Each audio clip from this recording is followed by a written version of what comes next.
Ng liempo na nilagyan ko ng toyo, oyster sauce at sesame oil, and oyster sauce, paminta, seasonings, at saka bawang. Then air fry lang natin to.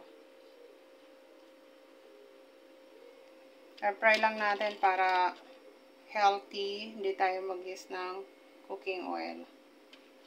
Yan, gusto to ng aking anak.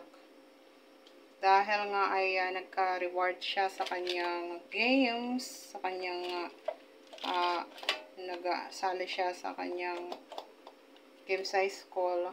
Ayan yung kanyang ulam for today. So, isalang lang natin to ng 40 minutes sa air fry. Yung in-air fry na pork. Okay na to. Ganyan lang, guys. So, ayan. Air fry lang natin yan niluto para hindi tayo mag-use ng cooking oil.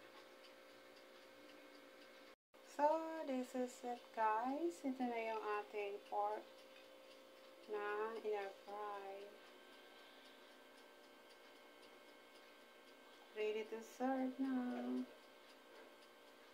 Pork na aking in-air fry. Babalik na rin ko lang.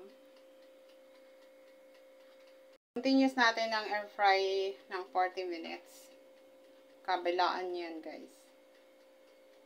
Yung aking nagano lang ako ng mayonnaise, suka, at saka soy sauce na konti. And meron siyang toppings na daon ng sibuyas. Then, kain na.